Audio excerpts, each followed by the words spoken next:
Assalamualaikum warahmatullahi wabarakatuh. Bismillahirrahmanirrahim. Ila hadratin nabiyil mustafa Muhammad sallallahu alaihi wasallam wa ala alihi wa sahbihi ajma'in. Lahumul Fatihah. A'udzu billahi minasyaitonir rajim. Bismillahirrahmanirrahim. Alhamdulillahi rabbil alamin arrahmanir rahim maliki yaumiddin. Iyyaka na'budu wa iyyaka nasta'in. Ihdinas siratal mustaqim. Siratal ladzina an'amta 'alaihim ghairil maghdubi 'alaihim waladdallin. Rabbi ufirli wali walidayya amin. Hadiyatan minna ila arwahi masyayikhina wali muallimina wali murabbi ruhina wali man ajazana wali mursyidina wali ulamaina wali muassis nahdlatil ulama ajma'in wali awliya tis'ati wali songo ajma'in, khususan ila sultanil awliya Syaikhul Qadir Al-Jilani radhiyallahu anhu, wa khususan ila musannif kitab Takrib Al-Qadhi Abi Suja Ahmad bin Husain Al-Isfahani Asy-Syafi'i Al-Asy'ari rahimahullah, wa usulihim wa furu'ihim wa aswajihim wa dzurriyyatihim wa ahli silsilatihim wa muridihim wa muhibbihim wa jama'iyatihim radhiyallahu anhum. Syaulillahi lana wa lahumul Fatihah. A'udzu billahi minasyaitonir rajim. Bismillahirrahmanirrahim. Alhamdulillahi rabbil alamin arrahmanir rahim maliki yaumiddin. Iyyaka na'budu wa iyyaka nasta'in. Ihdinas siratal mustaqim. Siratal ladzina an'amta 'alaihim ghairil maghdubi 'alaihim waladdallin. Rabbi ighfirli wa liwalidayya amin. Thumma ila abaina wa ummahatina wa jaddatina wa jaddatina wa ila ruhi man fataha hadhil qaryah wa man aqamaha wa li jami'il muslimina wal muslimat wal mu'minina wal mu'minat al ahya'i minhum wal amwat ghafarahumullah lahumul Fatihah. A'udzu billahi minasyaitonir rajim. Bismillahirrahmanirrahim. Alhamdulillahi rabbil alamin arrahmanir rahim maliki yaumiddin. Iyyaka na'budu wa iyyaka nasta'in. Ihdinas siratal mustaqim. Siratal ladzina an'amta 'alaihim ghairil maghdubi 'alaihim waladdallin. Rabbi ighfirli wa liwalidayya amin.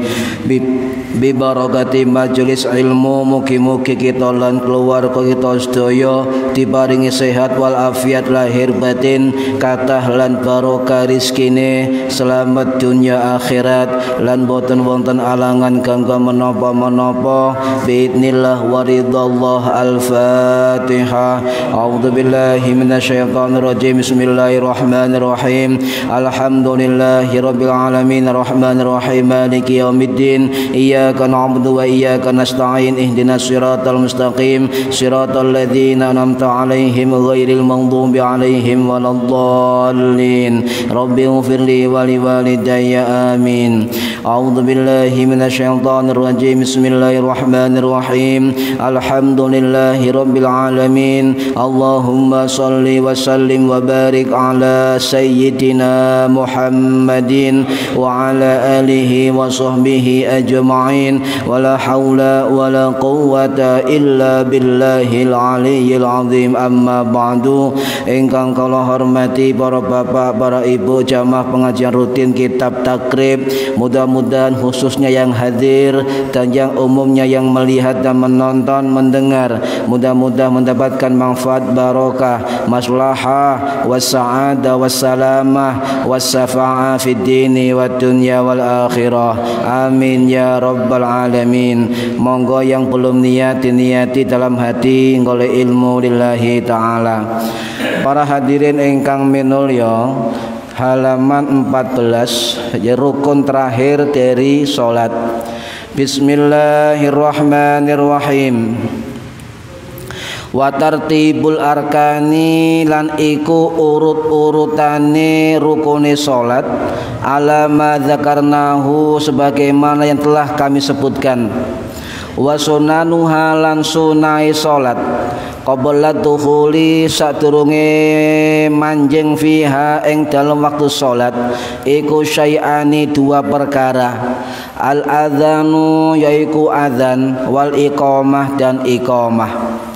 Wa ba'da dukhuli fiha lan sunai setelah masuk salat syai'ani ada dua perkara, at-tasyahudul awwalu tasyahud awal wal kunutu fis subhi dan kunut subuh wa fil witri dan dalam witir fin nisfi sani min syahri Ramadan. Para hadirin yang saya hormati, tentang rukun tertib dalam sholat itu juga penting kita fahami. Sebab kalau tanpa rukun tertib maka sholat kita itu tidak akan disiplin, tidak akan urut. Karena tertib itu jumhur ulama termasuk 3 mazhab itu memasukkan tertib sebagai rukun sholat. Sinten 3 mazhab itu sepakat dari mazhab Hanaf, dari mazhab Maliki, dari mazhab Syafi'i, dari mazhab Hambali itu sepakat bahwa rukun tertib adalah tertib termasuk rukun sholat. Kula baleni, tertib ini masuk di dalam rukun sholat disepakati 3 mazhab. Ini pendapat jumhur ulama. Mazhab Maliki, mazhab Syafi'i, mazhab Hambali itu menyatakan bahwa tertib adalah bagian dari rukun sholat. Sedangkan satu mazhab yaitu mazhab Hanafi mengatakan tertib bukan rukun sholat. Paham nggih? Jadi kalau kita penganut mazhab Syafi'i berarti kita harus ya sholat kita harus urut. Enggak boleh diloncat.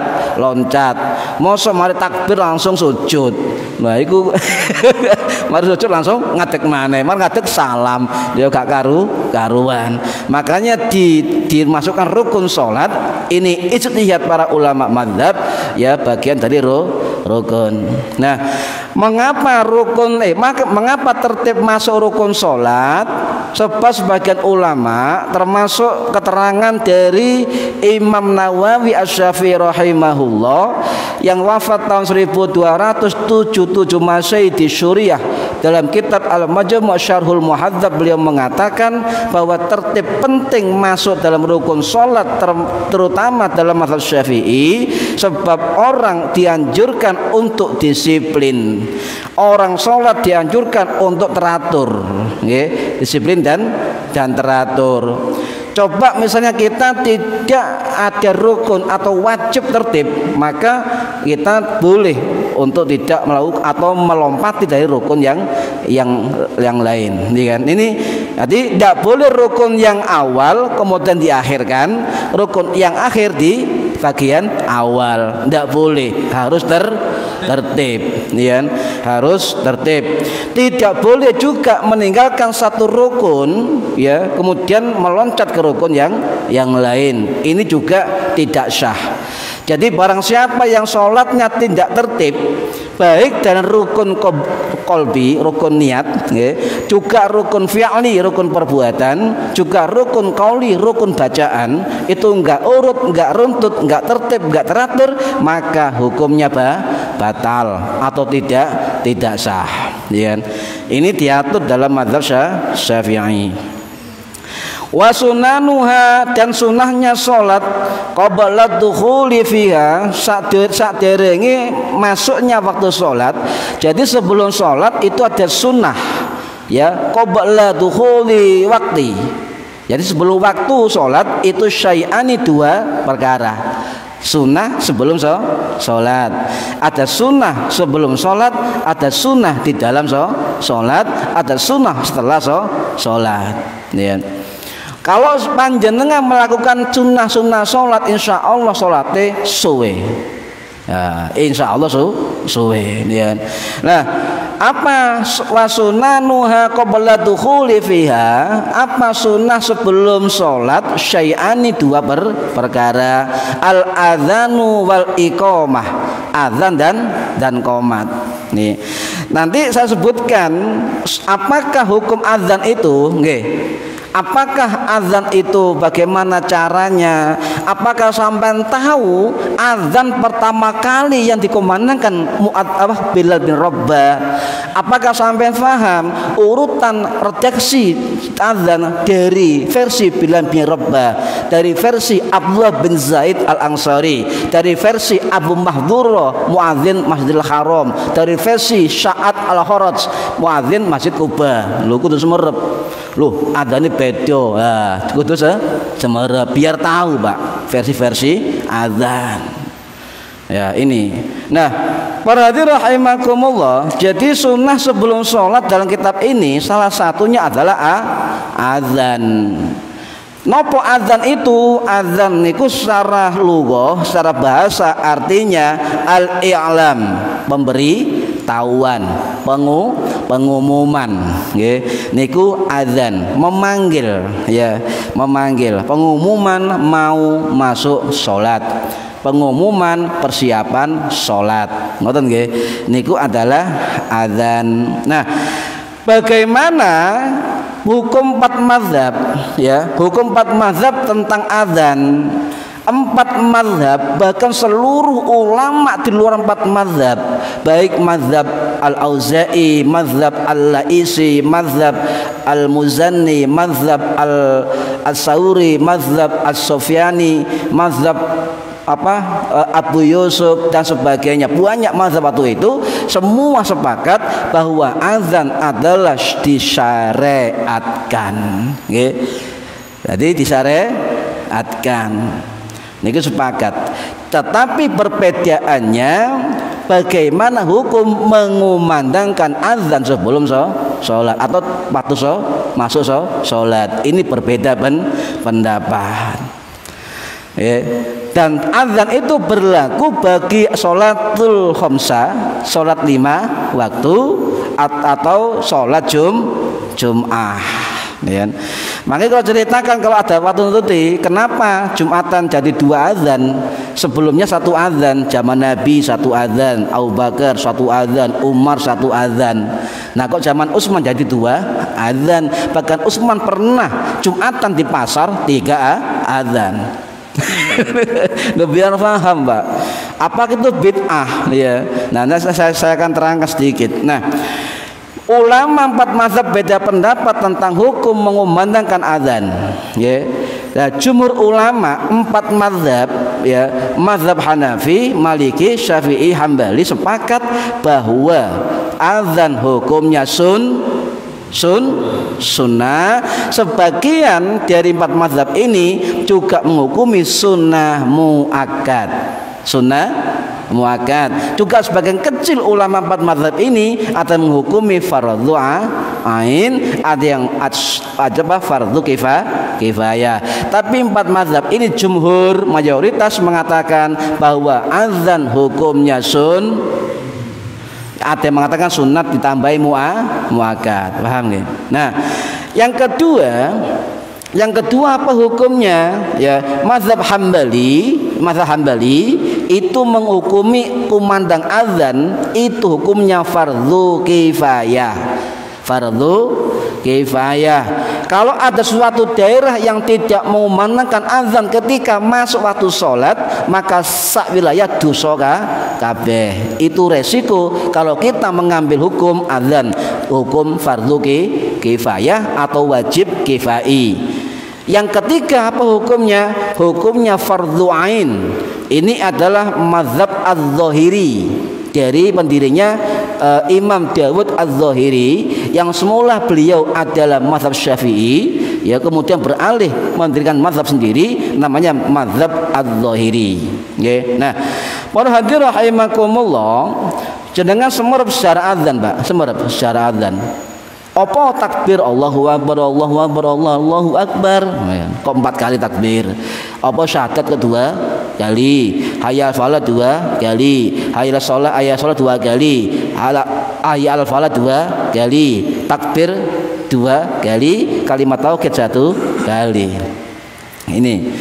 Nah, sebenarnya adzan itu ada yang versi pertama 17 kalimat, versi kedua 19 kalimat. 17 kalimat diambil oleh pendapat mazhab Maliki, Imam Maliki, yang 19 kalimat diambil oleh Imam Syafi'i. Ya. Nah, sejarah adzan ngeten. Ketika Nabi masuk ke Madinah pada awal-awal sejarah Islam itu ndak ada, Pak, Bu, ndak ada bagaimana ketika tanda-tanda waktu sholat. Pokoknya ngumpul, nggih, ngumpul, ya jatami'una, mereka berkumpul, ya, ngenteni waktu salat diimami oleh Kanjeng Nabi, ya. Dan tidak ada tanda apapun, tidak ada tanda apapun. Ya, bingung kan, Mbak? Jadi salat jam piro, ya, tanda-tandanya alam kan, matahari dan sebagainya. Nah, tidak ada tanda-tanda. Nah, kemudian Nabi juga berpikir bagaimana ketika orang itu didatangkan ketika waktu sholat. Ya. Kemudian beberapa sahabat itu berpikir tentang ini, ya. Kanal muslimuna hina qadimul Madinah. Jadi kaum muslimin ketika awal-awal di Madinah yajtami'una fatahayyanus sholata laisa yunada fiha. Ya. Jadi laisa yunada laha, tidak ada panggilan untuk sholat. Laisa yunada laha. Fatakallamu, maka mereka saling berbicara, saling ngomong-ngomongan, piye iki? Cara Jawane piye iki? Kok gak ono tanda sholat? Diapano enake? Kan ngoten nggih. Diapano enake? Kemudian para sahabat sebagian mengusulkan, Mbak, apa? Faqala ba'dhum, sebagian sahabat itu usul kepada Kanjeng Nabi, itakhidu nakusan, ya, ambillah apa lonceng misla nakusin nasoro, kayak loncengnya orang Nasrani, ya. Waqala ba'dhum, sebagian juga berusul apa? Mengusulkan ittakhidu, ya, kubukon, apa trompet misla kornil Yahudi, kayak panggilan agama Yahudi.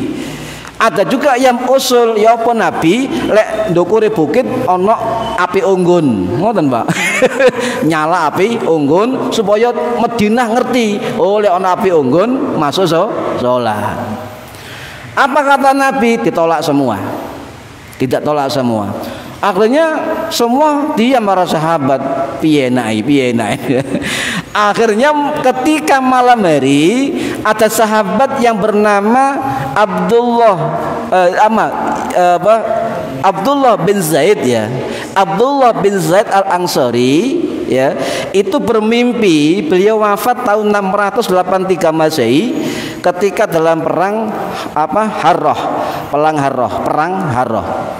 Perang Harrah itu, Yaumul Harrah itu perang antara sahabat Nabi di Madinah dengan dinasti Umayyah, perebutan kekuasaan. Beliau meninggal saat itu. Nah, wis kudawa ceritane ya. Nah, kemudian Abdullah bin Zaid Al-Ansari ini, ya, bermimpi didatangi orang berjubah hijau sambil membawa lonceng. Niatnya Abdullah bin Zaid membeli lonceng itu, saya beli, ya, jangan. Kenapa dibeli? Untuk pertanda masuknya sholat. Ini ngimpi. Kemudian orang tadi mengajarkan jangan manggil sholat dengan nada lonceng. Saya ajarkan kamu bagaimana cara memanggil sholat. Hanya muncul kalimat azan dan iqamah. Nah, kemudian dalam kitab Asyirah Nabawiyah karangannya Imam Ibnu Hisham rahimahullah, yang wafat tahun 833 Masehi itu diceritakan Abdullah bin Zaid al-Ansari radhiyallahu an akhirnya mendatangi Nabi, ya, menceritakan, ya Rasulullah, tadi malam saya bermimpi melihat seruan, diajari seruan azan, ya, didatangi orang jubah hijau dan sebagainya, ya, kayak tadi. Kemudian apa? Nabi mengiyakan, membenarkan, kemudian disuruh Bilal dipanggil. Bilal datang ke sini, panggil Bilal. Kemudian Abdullah bin Zaid itu disuruh Nabi mengajarkan kalimat itu kepada Bilal bin Rabbah. Ya, Bilal bin Rabbah. Apa kalimat azan itu? Yang awalnya adalah Allahu Akbar cuma 2 kali, syahadat cuma 1 kali, hayya 'alas shalah 2 kali, hayya 'alal falah 2 kali, Allahu Akbar 2 kali, la ilaha illallah 1 kali. Ini mimpi dari Abdullah bin Zaid al-Ansari radhiyallahu anhu. Nah, kemudian Nabi meminta Abdullah bin Zaid ajarkan Bilal untuk pertanda masuk sholat. Bilal bin Rabbah ini orang hitam, ya, namanya Bilal bin Rabbah al-Habasyi radhiyallahu an, yang wafat tahun 640 Masehi di Damaskus, ya, di Damaskus. Jadi beliau enggak pulang ke negerinya Ethiopia, Habasyah, tapi singgah di Damaskus. Ya, ini suara dan nada azan Bilal bin Rabbah sampai sekarang yang asli masih ada, Pak. Masih ada nada tentang adanya Bilal, masih ada asli. Ya, karena ada sanad nggih, sanad sampai Bilal bin Rabbah. Itu tasik wonten di Damaskus. Nah, ini perhatian rahimakumullah, setelah Bilal kumandang azan pertama kali, Umar bin Khattab mendengar, Pak, dari rumahnya, loh, ikilah kalimat aku yang ngimpi kayak gini, ngoten. Akhirnya Umar bin Khattab datang ke Masjid Nabawi, bertemu Kanjeng Nabi dan menceritakan bahwa saya juga ngimpi tadi malam seperti ini, ngoten, Pak. Jadi azan itu adalah hasil mimpi dari 2 sahabat Kanjeng Nabi, Abdullah bin Zaid al-Ansari yang wafat 684 Masehi, dan juga Umar bin Khattab radhiyallahu an yang wafat tahun 644 Masehi. Hampir selisih berapa tahun meninggal, nah, keduanya. Nah, ini para hadirin rahimakumullah, mengapa Nabi ketika 2 sahabatnya ini menceritakan mimpi tentang redaksi adzan dan langsung membenarkan? Sebab Nabi dari riwayat kitab yang lain dijelaskan, sebelum 2 sahabat ini bermimpi tentang adzan, Nabi sudah mendapatkan wahyu tentang adzan. Mengapa sahabatnya kok diimpeni? Sebab sahabat biar lebih yakin terhadap panggilan sholat. Ya, kan? Nah, ini para hadirin rahimakumullah. Jadi kalau sholat itu disyariatkan di Mekah, azan syariatnya di Madinah. Nah, sekarang begini, kalau misalnya azan zaman Rasulullah itu hasil mimpi dari para sahabat, ya, padahal zaman Nabi itu sudah ada 3 masjid besar.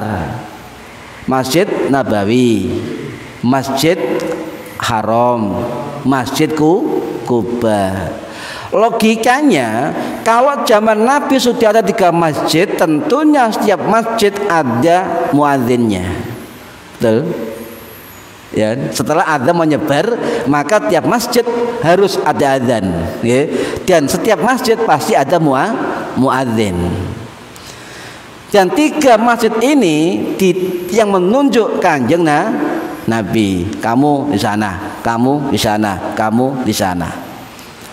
Dalam sejarah Kanjeng Nabi itu bukan 3, Pak, muadzinnya, tapi Nabi ada 5 muadzin zaman Kanjeng Nabi, 5 muadzin. Cuma yang termasyhur adalah Bilal bin Rabbah yang muadzin di Masjid Nabawi.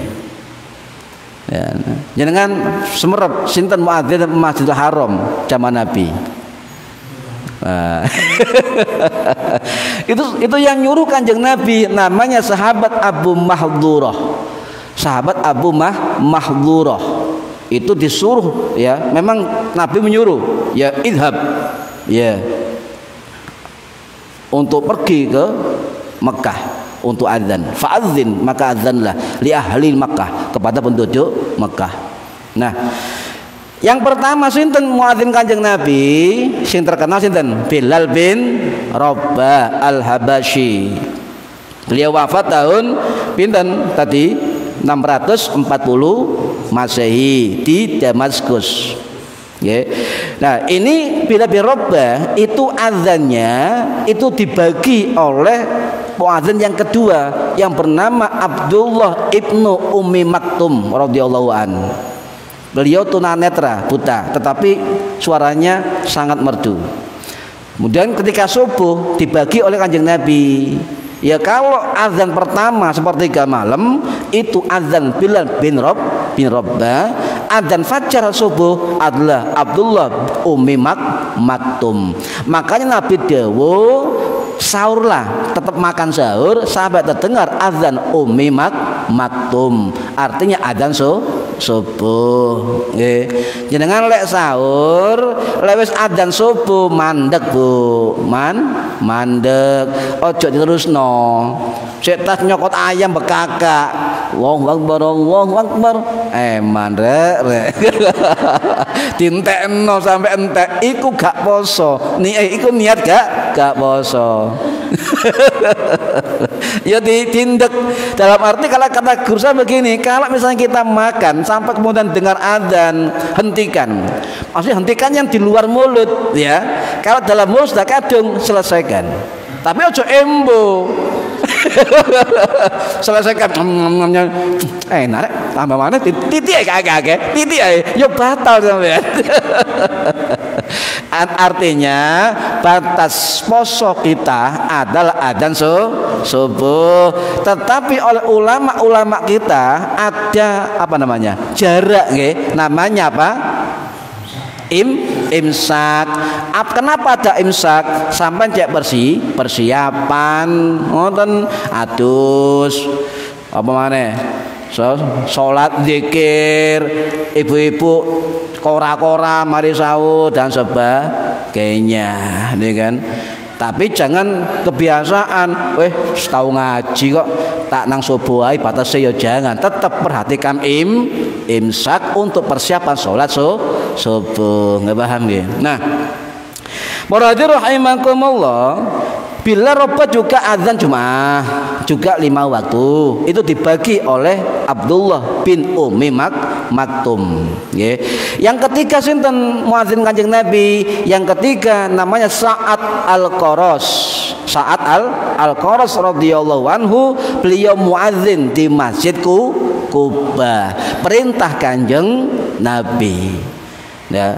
Kemudian setelah Nabi wafat, khalifahnya Abu Bakar As-Siddiq radhiyallahu an, dan bila tidak mau azan lagi, beliau ke Damaskus. Kemudian saat Al-Qaras dipanggil oleh Abu Bakar As-Siddiq untuk diangkat menjadi muadzin Masjid Nabawi di zaman Abu Bakar As-Siddiq. Ya.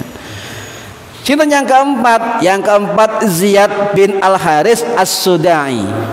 Ziyad bin Al-Haris As-Sudai, beliau tidak pegang muadzin masjid, tetapi beliau sering azan ketika dalam perjalanan, ketika dalam peperangan. Bahkan sebagian riwayat ketika perang keluar Madinah, maka yang menjaga masjid, azan di masjid adalah tadi Ziyad Al-Haris As-Sudai. Nah, sekarang kalau diartikan badal, loh, pun wonten Pak, badal muadzin zaman Nabi sudah ada, namanya sinten? Ziyad bin Al-Haris As-Sudai radhiyallahu anhu. Siapa yang kelima? Muadzin kelima Kanjeng Nabi namanya Abu Mahdurah Al-Jumahi radhiyallahu an, yang wafat tahun 679 Masehi di Mekah. Ya, kata guru saya maka beliau di Maklah. Lah, beliau muadzin pertama di Masjidil Haram, di SK ditunjuk oleh Kanjeng Nabi. Jadi ketika ada orang ditunjuk oleh ketua takmir atau pengurus takmir, sudah ada zaman Kanjeng Nabi menunjuk orang azan dan petugas azan. Ya. Ini para hadirin rahimakumullah, ya.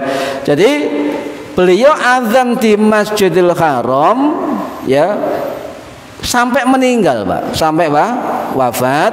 Terus digantikan keturunannya sampai 300 Hijriah atau kurang lebih 800 Masehi. Riwayat yang lain dikatakan zaman Imam Syafi'i, diganti orang lain. Ya, nah, saniki ngeten, siapakah Abu Mahdzurah? Jarang semerem nggih. Abu Mahdzurah. Abu Mahdzurah ini ngeten ceritane, ketika Nabi dan para sahabat itu pulang ke Madinah, dalam perjalanan nyampe di lembah yang namanya Ji'rona, Nabi berhenti, kemudian Bilal suruh azan untuk sholat berjamaah. Nah, di tengah-tengah azan Bilal ada sekelompok remaja, anak-anak usia 12-belasan tahun itu meniru azan Bilal, mengolok-olok azan Bilal ngoten, diolok-olok ngoten. Diejek, diejek ngoten. Tetapi ada satu anak yang ngece-ngece azan Bilal, suaranya merdu sekali ngoten lho, Pak. Merdu sekali, ya. Sahabat mangkel kabeh, Pak, kurang ajar. Mari perang nggih, emosi. Mari perang. Nabi tenang. Nabi mesem nggih. Nah, makanya penghina azan, mohon maaf niki ajaran Kanjeng Nabi lho nggih. Ini pertanda akhlak Rasulullah. Ketika ada orang menghina azan, apa Nabi sikapnya? Tenang, tersenyum. Berarti Nabi walaupun kepada orang penghina azan, Nabi tidak mencaci maki, Nabi tidak membalas olok-olok, Nabi tidak membalas kebencian. Ini akhlak Rasulullah. Nggih. Lho sampean nek ceritane ana badui ngoyo njero masjid enggak? Wonten. Ana badui ngoyo jerone masjid. Umar langsung pedangnya diangkat. Nabi jangan, gak ngerti lho, Pak. Ya, tidak ngerti. Nah, nek mbahsiku dawuh mangke. Nggih. Kemudian apa? Nabi disuruh tolong panggil kelompok anak tadi, ya, 10 orang, ya, karena Abu Mahdzurah itu menceritakan kharajtu fi asyarati fityanin. Saya keluar bersama dengan 10 pemuda. Ma'an Nabi, bersama Nabi. Apa? Sebab wa huwa abghadhun nas ilaina. Sebab Nabi itu orang yang paling saya benci. Ngoten. Diolok-olok. Panggil, dipanggil. Kan nggak tahu siapa yang adzan kan? Saya situ diadzan, satu adzan gak enak. Kedua gak enak, ketiga gak enak, baru terakhir Abu Mahdzurah adzan. Walaupun rada kemalan ya, tapi tetap enak suaranya. Wah, ini yang saya maksud kata Nabi. Naam, hadzal ladzi sami'tu sautuhu. Betul, ini yang saya cari suaranya merdu. Ngoten Kanjeng Nabi. Ya. Idhab fa'adzin li ahli Makkah. Maka pergilah kamu ke penduduk Makkah, adzanlah. Kemudian apa? Nabi memegang pundak Abu Mahdzurah. Nabi mendekatkan kepala Abu Mahdzurah, dilepas apa namanya? Ini loh. Penutup kepala Abu Mahdzurah, dipegang rambutnya, dikecup bun-bunannya, didoakan Kanjeng Nabi. Coba, ya Allah. Didongakno ulama senenge luar biasa, nomai didongakno Kanjeng Nabi. Ya. Famasaka bi muqaddami rasi. Ya. Beliau juga meniup di bagian depan kepala saya. Itu hadis apa? Hadis Imam Ahmad, ya. Nah, kemudian Nabi mendoakan Allahumma barik ya fihi wahdihi ilal Islam. Ya Allah, barokai dia, ya wahdihi dan beri hidayah kepada Islam. Nah, menurut riwayat Imam As-Suhaili As-Sadzili, rahimahullah yang wafat tahun 1185 Masehi di Maroko, dalam kitab beliau, kitab Ar-Raudhul Unuf, As-Suhaili ini termasuk As-Sab'ah Rijal, wali itu di Maroko, wali itu 7 di Maroko. Beliau mengatakan Nabi mendoakan Abu Mahdhura sebanyak 2 kali. Allahumma barik fihi wahdihi ilal Islam. Langsung nangis Abu Mahdhura, langsung menyatakan masuk Islam, langsung hatinya cinta kepada Kanjeng Nabi. Akhirnya, ya Rasulullah, alimi sunnatal adzan, ajari aku tentang kebiasaan adzan. Masih lami? Ya, okay.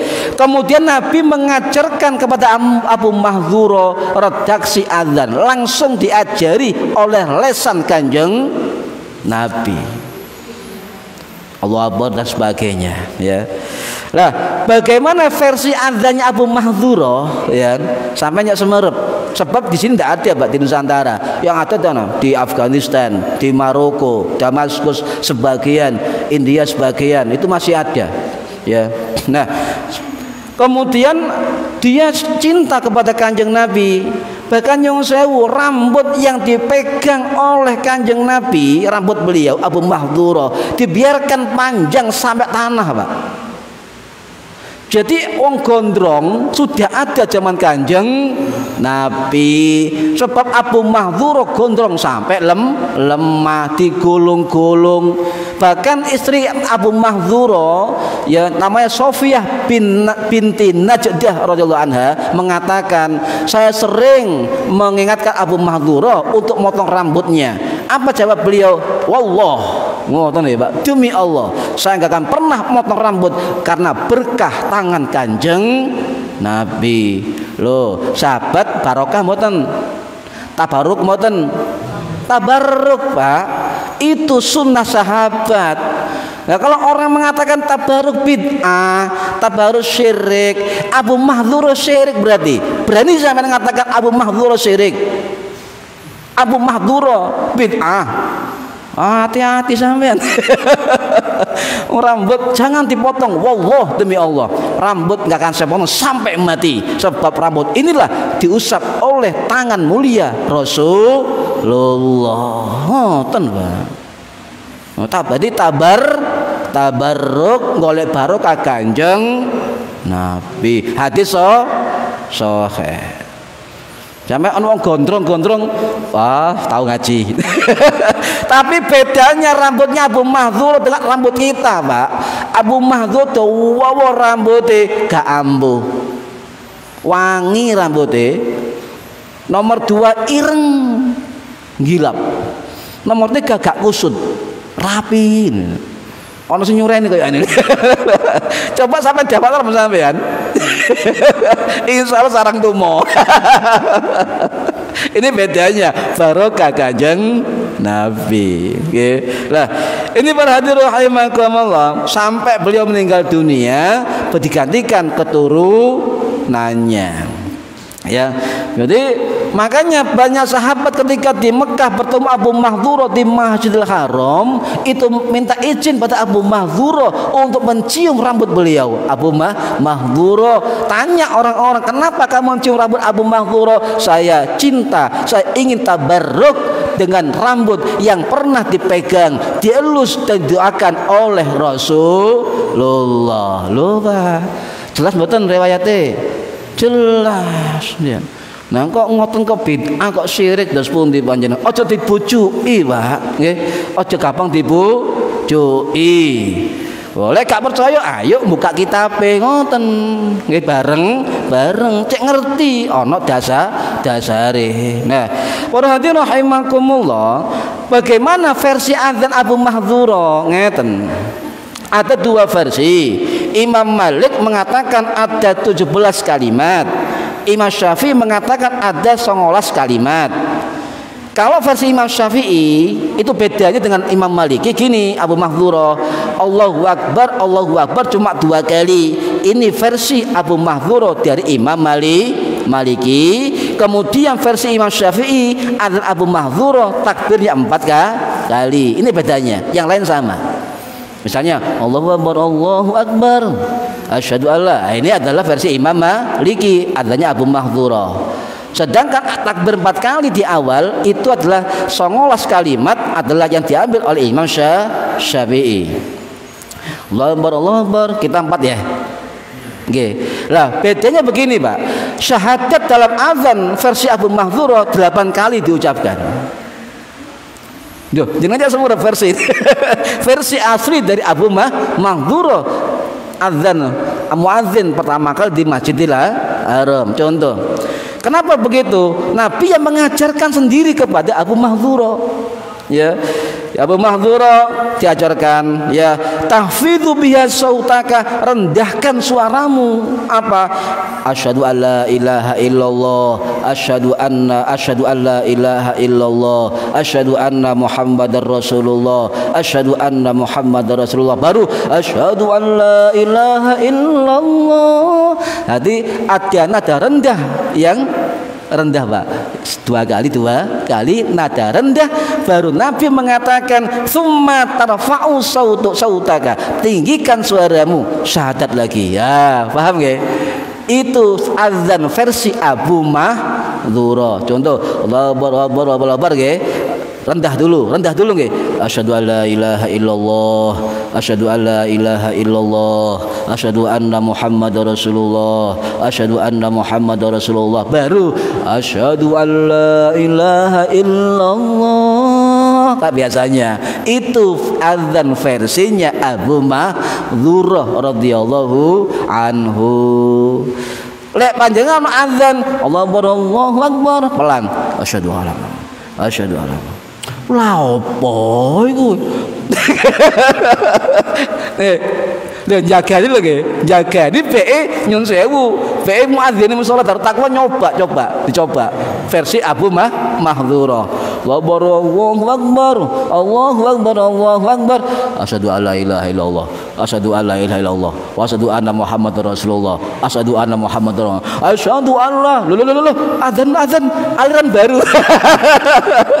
Aliran baru, gak tahu nggak ngaji geger mana ya Allah. Nyun sewu Pak, geger wong gak perkara ana dalile, wong gak terus dalil gak tahu nggak ngaji ngoten tok, bolak-balik aliran baru mawon kan.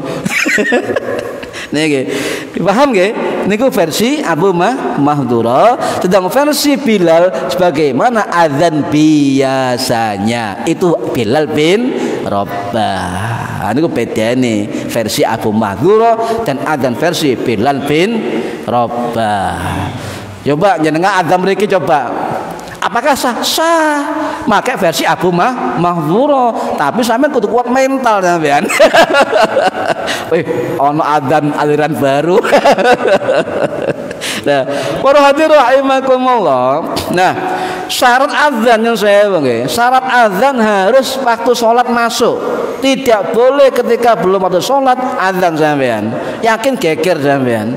Coba jam 2:30 adzan. Allahu Akbar. Loh, ngelendur iki. Ngelendur ya kan? Nah, kalau adzan belum masuk waktu sholat, kemudian sampean sholat, maka sholat sampean tidak diakui sebab belum masuk sholat. Ya, sholat lagi. Ya. Nah, yang kedua, kecuali subuh loh nggih. Subuh ada hadis sahih yang sepertiga malam itu adanya Bilal, yang waktu subuh adanya Ummi Maktum. Nggih, Abdullah bin Ummi Maktum. Nah, ini boleh. Ya, juga azan Jumat dua kali ya. Nah, Ibnu Munzir mengatakan yang sewu, kalau ada azan sebelum waktunya tidak sah, dan sholat ketika azan belum waktunya juga tidak sah. Nggih, niku. Nah, sholat Jumat juga azan 2 kali, Pak. Zaman Nabi, zaman Abu Bakar, zaman Umar radhiyallahu anhum, ya, itu azan Jumat 1 kali ketika Nabi sudah duduk di atas mimbar.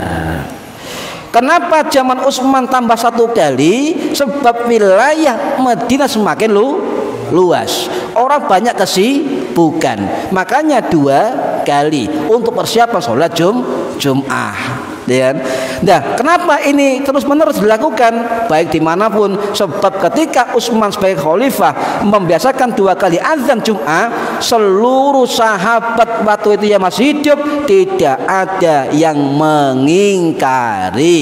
Di fikih namanya ijma' sukuti, semua diam tidak mengingkari. Sami'na wa ta'na. Dan sampai sekarang itu ijma' sahabat Kanjeng Nabi. Kesepakatan sahabat Kanjeng Nabi juga merupakan sumber hukum di dalam agama Islam. Paham nggih? Nah niki nggih, mugi-mugi turun-turun cerita liyan niki. Selasa datang azan besok yang kedua. Bagaimana azan anak kecil? Bagaimana azan wong gak ndek wudu? Nah, perlu dibahas. Okay. Bagaimana hukumnya? Nyun sewu. Misalnya Pak Solehin azan, Pak Solehin qomat, Pak Solehin ngimami. Ya apa hukumnya?